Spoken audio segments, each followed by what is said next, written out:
नमस्ते सर, दोस्तों और भाई बहन एसएससी जीडी से रिलेटेड सभी को नमस्ते।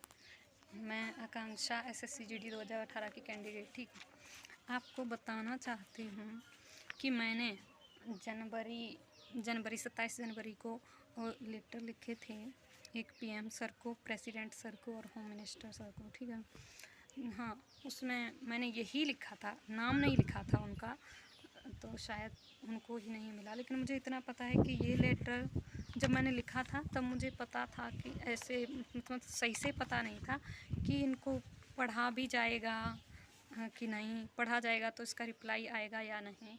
लेकिन अब मुझे पता चल चुका है कि इनको पढ़ा भी गया। ठीक है, ज़रूरी नहीं है, हाँ, आप लिख के कंप्यूटर से प्रिंट आउट निकलवा लें तो अच्छा रहेगा, लेकिन मैंने पेन से ही लिखे थे। ठीक, मुझे इतना सब कुछ पता नहीं था। बाद में सर ने वीडियो बनाई थी कि ऐसे ऐसे नहीं लिखना चाहिए, ऐसे लिखना चाहिए। ठीक है, लेकिन सबसे बड़ी बात है कि मैंने उसमें लिखा क्या था, जो भी लिखा था ये अपने एसएससी जीडी के बारे में, जो भी हमारे साथ अन्याय हुआ है ना, इसी के बारे में था वो लेटर पूरा।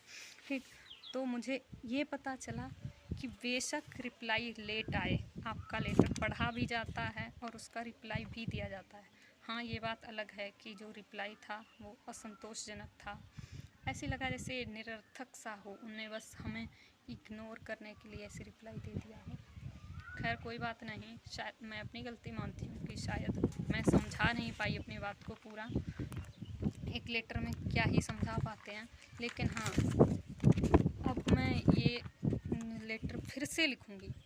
क्यों? जब मुझे पता है बहुत सारे प्रयास करने के बाद भी हमारी बात को सुना नहीं जाता है। जैसे हम दिल्ली जाते हैं, मैं तो 3 बार गई हूँ। ठीक, और इतने प्रयास करते हैं, सब कुछ हमारी बातों को नहीं सुना जाता है। अगर सुना भी जाता है तो कुछ ढंग का रिस्पॉन्स नहीं मिलता हमें, जिससे हमें बेशक मतलब हमें ये तो पता चलना चाहिए। ठीक है, हम एक बार के लिए अपनी हार मान लेते हैं, लेकिन जो हमें रिप्लाई दिया जाता है ना, उसका सही लॉजिक होना चाहिए, हर तरीके से बात सही होनी चाहिए, तो हम अपनी हार मान लेंगे। लेकिन ऐसा नहीं होता ना, बस इग्नोर सा करते हैं।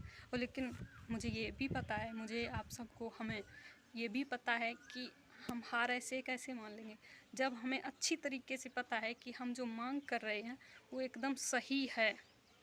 चाहे किसी अधिकारी की तरफ से सोचें, देश हित के बारे में सोचें, एसएससी जीडी 2018 की ये जो गरीब और योग्य उम्मीदवार युवा हैं, इनकी तरफ सोचो। अगर किसी की भी तरफ से सोचो तो ये जो मांग है ना हमारी, किसी भी तरह से गलत नहीं है।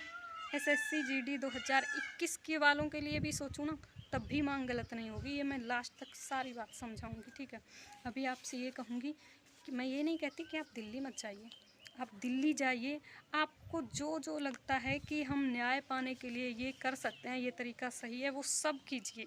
लेकिन उनमें से एक ये तरीका, लेटर लिखने का तरीका, आप ज़रूर प्रयोग कीजिए, क्योंकि इससे हमारी बात वहाँ तक पहुँचती है, वो पढ़ते हैं और हमें रिप्लाई भी दिया जाता है। ठीक, मेरा भी रिप्लाई आया, बस ये है कि रिप्लाई से हम संतुष्ट नहीं हैं। ठीक, तो मैं बस यही कहूँगी, जैसे कि रिप्लाई में 3 लेटर लिखे थे, तीनों का रिप्लाई आया था। किसी में ये था कि मतलब जो 4000 सीटें, उसका आंसर था कि क्यों बचा ली हैं। जैसे टोटल हमने जिसने भी रिटन, फिजिकल, मेडिकल, डीवी पास किया था वो 1,09,552 थे, और लिया गया कितनों को 55,000, करेक्ट संख्या बताती हूँ, 55,915 को लिया है उन्होंने। ठीक है, 207 विथ हेल्थ में चले गए और बचे 54,637, इनको बाहर किया गया। ठीक है, तो जो 4,000 सीटें इन्होंने सीधी ही बचा ली हैं। ठीक है, अभी हम अपनी बात नहीं कर रहे, ऐसे समझ लो। ये जो हम जितने बाहर किए गए, हम तो उनमें से आते हैं ना, जितने बाहर किए गए हैं ये 54,637 में। ठीक है, इनकी एक थोड़ी देर के लिए हम रोक दो। ठीक है, हम पहले इंसानियत की बात करते हैं, कर्तव्यनिष्ठ होने की बात करते हैं और पारदर्शिता दिखाने के लिए बात करते हैं। हम पहले ये बताते हैं कि ये गलत हुआ कैसे, अपने आप को पहले थोड़ी देर के लिए साइड में रख देते हैं। ये जो 4,000 सीटें बचाई हैं, ठीक है, इसका रिप्लाई है जो आया है कि योग्य उम्मीदवार नहीं थे, इसलिए ये सीटें बचा ली गई हैं और जो नेक्स्ट वैकेंसी आएगी उसमें जोड़ दी जाएंगी। ठीक, ये जवाब आया है। मैं बताऊंगी कि आप भी लेटर लिखें, और इस जो हमारा स्ट्रॉन्ग पॉइंट है ना, हमें पता है हम सही हैं, तो उस बात को उन्होंने नकारा है गलत जवाब देके, उसको अच्छे शब्दों में लिखना है, उस पर अंडरलाइन करनी है, स्टार लगाना है, जैसे भी कर सकते हैं आप, आपको जो तरीका अच्छा लगे वो अपनाइए। ठीक, कि जो 4000 सीटें बचाई हैं ना, ये फाइनल मेरिट लिस्ट के ढोंग से, मैं तो इसे ढोंग ही कहूँगी, कि होता होगा जिस नौकरी के लिए होता होगा, ये सबसे ज़्यादा ज़रूरी, लेकिन इसमें इतना ज़रूरी नहीं है। ठीक है, हमने रिटन पास किया है, फिजिकल पास किया है, मेडिकल पास किया है, डीवी पास किया है। ठीक, अब फाइनल मेरिट लिस्ट किस लिए लगानी थी, हम मान लेते हैं वैकेंसी सिर्फ वो 1,11,000 ना छोड़ के, अभी बात करते हैं सिर्फ 60,210 की। ठीक है, और जो टोटल पास थे, टोटल इनमें पास थे 1,09,000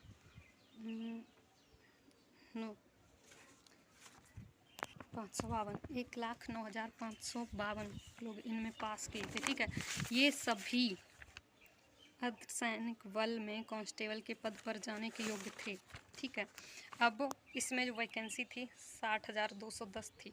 ठीक, अब इनको क्या करना चाहिए था, मैं बताती हूँ। अगर ये अपनी जगह पे सही थे, ठीक है, इनको ये हम सभी को लेने के लिए इनको ऑर्डर की ज़रूरत पड़ती, ये सब करने की ज़रूरत पड़ती, ठीक है, उसको भी ये ले सकते थे, ये सब बाद में बताऊँगी। लेकिन ये सब नहीं करने के लिए जो इनको लेना चाहिए था, फाइनल मेरिट लिस्ट थी, ये उनको निकालने के लिए थी जो 60,000 ऊपर से, जितने नंबर जिनके ज़्यादा थे ना, ऊपर से 60,210 को ले लेते ये, इसलिए फाइनल मेरिट लिस्ट थी, बचे हुओं को निकालने के लिए थी। इसलिए नहीं थी कि आपने जितनी वैकेंसी थी उसमें से भी 4,000 को छांट दो। हाँ, उनका छांटना भी तब सही था अगर ये फाइनल मेरिट लिस्ट पहले से निर्धारित होती कि आपने चाहे सब कुछ पास कर लिया हो, लेकिन आपको इतने नंबर मान लेते हैं कि 87.2, क्योंकि पॉइंट का इसमें बड़ी अहमियत दे रहे हैं। ठीक है, जो होनी नहीं चाहिए, मान लेती हूँ, इतने लाने पड़ेंगे इसके लिए, चाहे तुमने सब कुछ पास कर लिया हो, चाहे इसके अंदर एक ही कैंडिडेट आए, हम एक को ही ले लेंगे। अगर ये सब होता तो ये जो 4,000 सीट बची हैं ना, तब तो ये सही थे, लेकिन ऐसा नहीं है। ठीक है, इनको इतनी लेनी थी, इसमें बताती हूँ कि 60,210 को लेना था, बचे हुए कैंडिडेट्स को छांटने के लिए फाइनल मेरिट लिस्ट थी, जो एक्स्ट्रा हैं वैकेंसी से, जो एक्स्ट्रा हैं उनको छांटने के लिए ऊपर से लेते ये 60,210, लेकिन ऐसा नहीं है। ठीक है, यहाँ पे ये गलत है। और एक बताती हूँ दूसरा पॉइंट, जो आपको भी पता है, सबको पता है, कि केंद्रीय गृह मंत्री नित्यानंद राय जी हैं, उन्होंने संसद में बयान दिया था कि 1,11,000 हैं वैकेंसी, 1,11,000 हैं अर्धसैनिक बल के विभिन्न पदों में खाली पड़ी हैं, जिन पर रिक्तियां करानी हैं, मतलब हमारे देश में सुरक्षा की कमी है।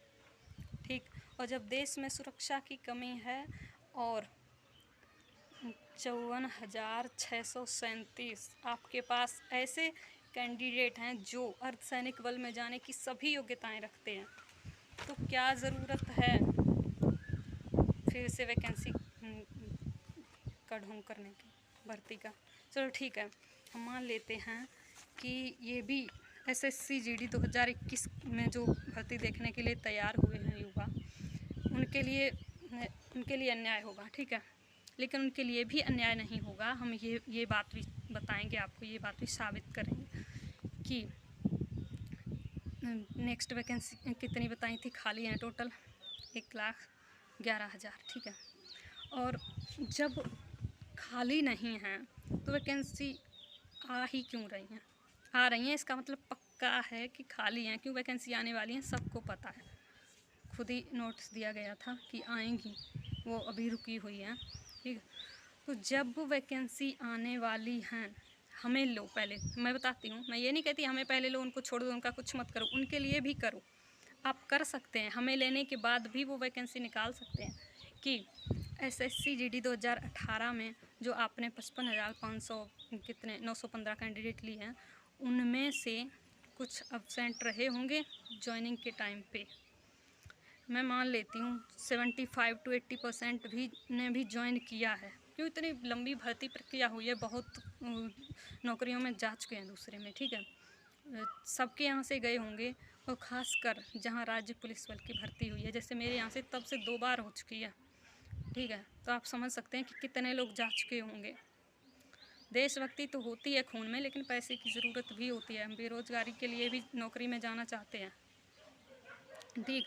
तो कितने लोग जा चुके होंगे। मेरे यहाँ से तो ये रेशियो बहुत ज़्यादा होगा जिन्होंने मतलब नहीं गए होंगे। ये तो मुझे लगता है 30-40% ऐसे लोग होंगे जिन्होंने फाइनली ज्वाइन नहीं किया होगा, ठीक। और दूसरे में थोड़ा कम होगा, ज़्यादा होगा, मान लेते हैं 80% ने भी ज्वाइन किया है। फिर भी कितनी वैकेंसियाँ बच जाएंगी पता है? 10-15 हज़ार बचेंगी इसमें से, ठीक। इसमें से ये बचेंगी 10-15 हज़ार, और हमें भी ज्वाइनिंग दे दोगे अगर 54,637 को भी ज्वाइनिंग दे दो, इसमें से भी फाइनल बचेंगी 10-15 हज़ार, ठीक है। 20-30 हज़ार समझ लो टोटल जो ज्वाइन नहीं करेंगे। 4 हज़ार जो आपने बचाई हैं, 34 हज़ार या 24 हज़ार उन्हें भी मिला के, ठीक है। और जो आप नेक्स्ट में वैकेंसी लाने वाले हैं SSC GD 2021 के लिए, उसमें हम सारी थोड़ी ना मांग रहे हैं।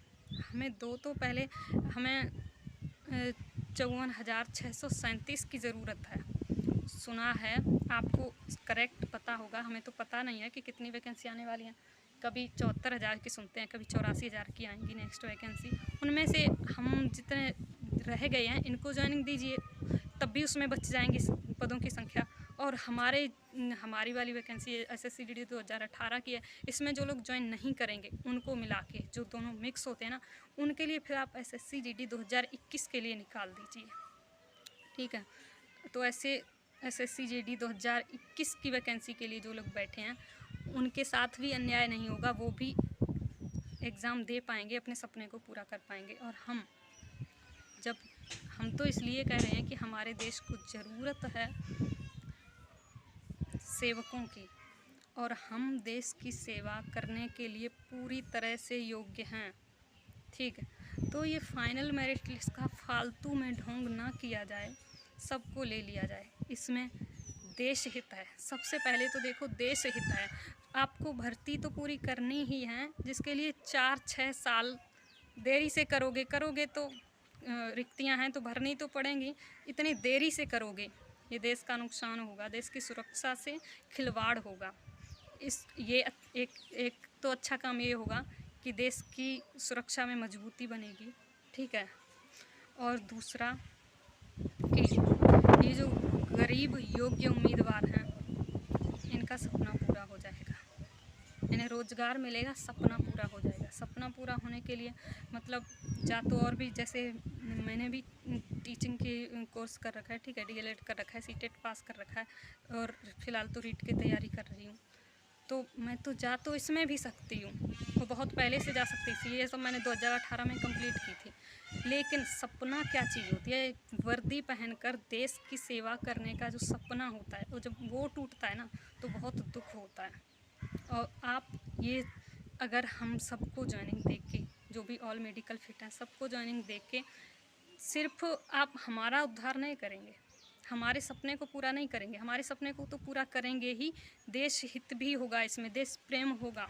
और हमें पता है अगर आप एक सच्चे देश प्रेमी हैं, देशभक्त हैं और कर्तव्यनिष्ठ हैं, तो आप अपना फैसला हमारे हित में लेने से खुद को नहीं रोक पाएंगे।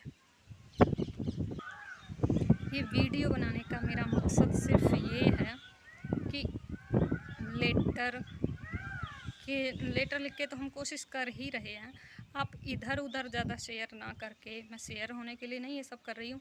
अगर किसी का लिंक किसी इनसे भर्ती से रिलेटेड किसी मेंबर के पास है, किसी अधिकारी के साथ लिंक है किसी का, तो ये वीडियो उनके पास भेजिए, क्योंकि मैं चाहती हूँ पत्र से वो इतने अच्छे से नहीं समझ सकते शायद, क्यों हम पत्र में कितना लिख सकते हैं।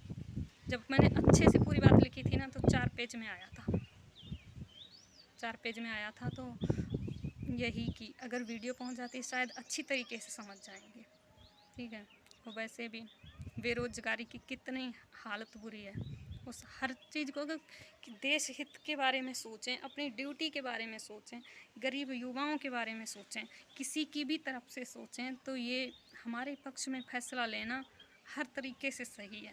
लेकिन एक इंसानियत नाम की चीज़ होती है ना, नहीं बची है, ऐसा लगता है। हाँ, हमें उम्मीद सी ऐसे बिल्कुल टूटने सी लगी है, लेकिन फिर भी ये पत्र लिखना ये सब क्यों है जारी? कहीं ना कहीं उम्मीद है ना, वो ज़िंदा है। इसलिए आप सबसे हाथ जोड़ के निवेदन है कि मुझे लगता है ये तरीका सही है, आप भी अपनाइए। ट्विटर से हम जो कर सकते हैं ट्विटर से कीजिए, जाकर कर सकते हैं वो भी कीजिए, लेकिन मुझे इतना पता है पत्र का जवाब देते हैं, मतलब इसको पढ़ते हैं, पढ़ा जाता है, इसका जवाब दिया जाता है, तो इस तरीके को ज़रूर अपनाइए। और हो सके तो ये वीडियो एसएससी जीडी की भर्ती कराने वाले या इस पर मेन डिसीजन लेने वाले के पास पहुंच जाए तो ज़्यादा अच्छा है, क्योंकि इससे वो इस बात को अच्छे से समझ पाएंगे।